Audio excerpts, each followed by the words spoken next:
Aku cerita sama manajerku kejadian yang sebelumnya juga, yang di kosan. Tapi yang manajerku cuma bilang untuk yang bukan di ranah kantor, aku kayak nganggep gini, aku kayak ngeliat diriku jadi kayak hina gitu, ngerti gak sih?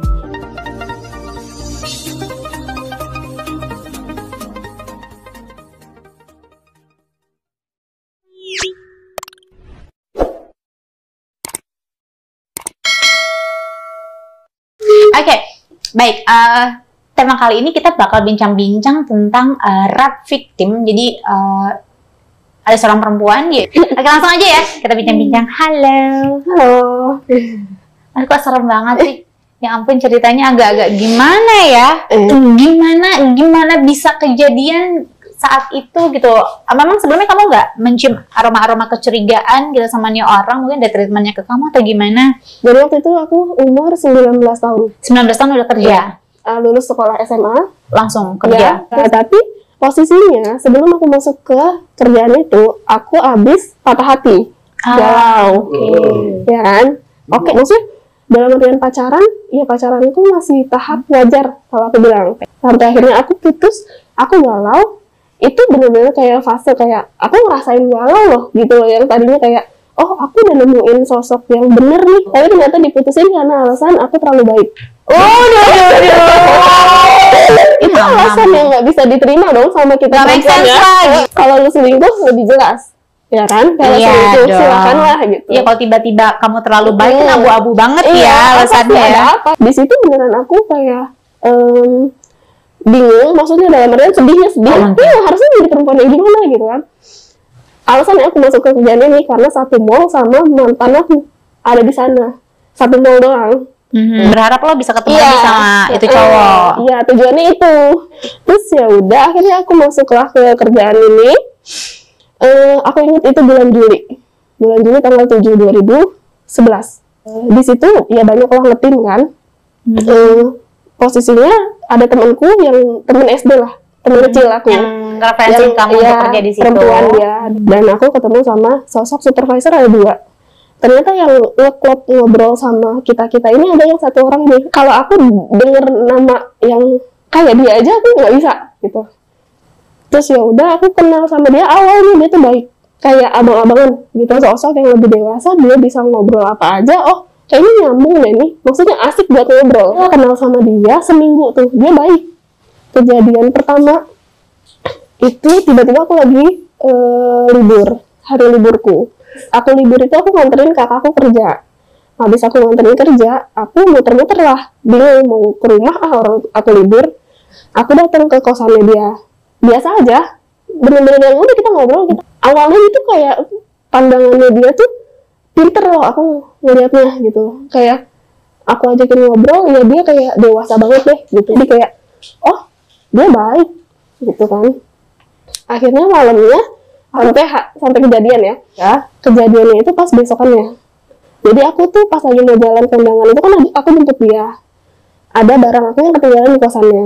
Ternyata dia sengaja nggak bawa karena dia nyuruh aku pulang kerja ke tempatnya dia aja.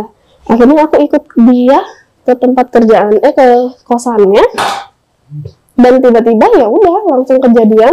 Berarti pulang kerja kamu ke kosannya dia karena mau ambil barangku yang ketinggalan. Berarti dia kondisinya udah selesai kerja juga bareng kamu? Barengan kita pulangnya. Gelagatnya dia gimana saat biasa itu? Biasa aja. Ya udah, maksudnya aku nggak pernah ngerasa kayak ada kalau cowok begini tuh akan begini gitu. Nggak ada pikiran cowok akal-akalan. Aku belum ngerti gitu ya. Terus ya udah akhirnya ke kosannya dia. Terus kejadian lah. Aku teriak. Ya aku harus terima kalau misalnya masyarakat nggak percaya aku. Atau misalnya aku justru yang dibilang ya lu ngapain perempuan kesini. Akhirnya aku cuma bisa nangis. Yang aku ngerasain yang saat itu ya udah cuma kayak pasrah, kayak udah nggak tahu lagi lah. Saat itu apa yang dilakukan ke kamu? Ya udah dia langsung bener-bener yang aku nggak bisa berontak gitu. Dia yang ngekep ini kan ya, dia terus ngekep. Dia apa lagi? Ya udah dia kejadian gitu, aku cuma nangis doang. Aku langsung kabur. Emang kalau untuk dibilang cuma sekedar masuk, ya sekedar masuk, tapi aku nahan buat aku nggak teriak. Kalau aku teriak ya pasti rame gitu kan. Akhirnya ya udah aku cuma berontak sampai akhirnya aku bisa kabur. Tapi besoknya aku kan kerja lagi, aku tetap harus ketemu dia lagi. Besoknya ketemu dia nggak ada rasa penyesalan, lalu bilang gini, lo itu bukan siapa-siapa di sini. So what? Gue yang berkuasa karena dia supervisor. Kalau lu mau cerita, lu mau ngadu, nggak ada yang percaya sama lu. Itu bikin mental down. Iya, mental aku down. Aku nggak ngerti ya dia ngelihat aku tuh kayak gimana. Dia jadi Mungkin dia kesel kali karena lu nolak untuk berhubungan sama dia saat ya itu. mungkin. Udah gitu seringnya dia tuh beranggapan dia paling pintar di sana. Sampai akhirnya aku cerita ke temanku ini, yang satu, yang perempuan. Iya, yang teman yang referensi Iya, kamu yang kerja di referensi situ. Dia pun ternyata ngalamin hal yang sama. Ya udah akhirnya dia punya korban 2 di tempat kerjaan itu yang kita Yang kalian tahu, iya, dua, kamu itu. sama teman kamu. Terus ya udah akhirnya aku sama temenku cuma kita saling nguatin kalau tiap kali harus satu shift sama dia. Aku cuma bilang gini, karena kejadiannya bukan di wilayah Area kerjaan. kerjaan. Iya, aku nggak bisa mau ngelapor sama siapa-siapa. Betul. Sekedar aku ngomong doang ya, tipe laki-laki ini kan pinter banget ngomong, bisa ngebalikin semuanya. Sampai pas sore-sore tuh aku dititip pesenin yang hati-hati ya besok. Kalau kamu mau ganti shift, ganti aja. Tukeran gitu kan. Gue pasrah besok mau kayak gimana. Dia sudah mempersiapkan iya, diri ya iya, dengan apapun itu yang akan iya, terjadi saat lo satu shift sama iya, dia dan cuma berdua berdua doang. doang. Saya speak up ke manajer, ayo gue temenin. Tapi temenku nggak berani. Dia bilang gue nggak berani, gue malu. Oh ya udah, kita lihat besok gitu kan. Terus jadi dia tuh kan beranggapan berkuasa nih di tempat kerja. Besok penentuannya nih, kalau emang lu mau macam-macam sama gue, sorry, ya gue juga bakal oke, gue lihat ada CCTV.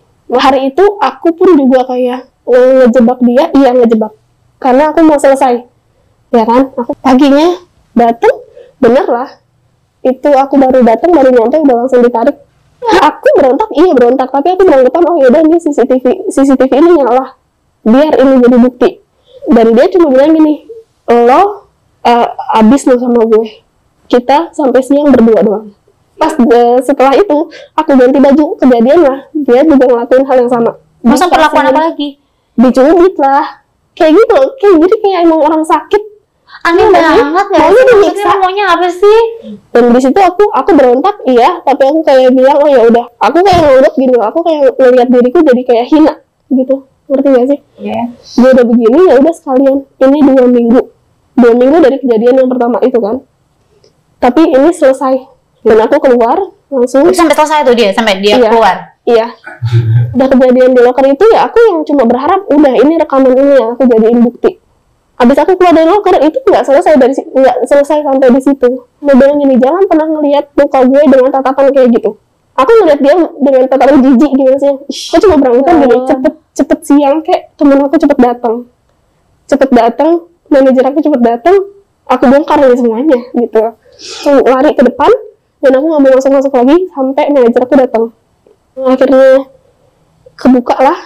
Aku ngobrol sama manajer, aku bilang, aku udah nangis, Bapak lihat CCTV, karena semuanya ada di CCTV, dan dia sampai nanya, kejadiannya bener semuanya, iya bu, gitu kan. Aku cerita sama manajerku kejadian yang sebelumnya juga, yang di kosan. Aku mau, ya bapak sama ibu lihat, ada buktinya, gitu kan. Ya udah, aku malu loh ngomong gitu ya. Sampai akhirnya ya udah kebuka CCTV, dilihat semuanya. Ternyata emang benar kejadian kayak gitu, sampai dicari kan menit keberapanya. Ownerku cuma nanya, mau dilanjutin atau enggak? Kalau kamu mau dilanjutin, ibu siap dampingin, bahkan panggilin pengacara.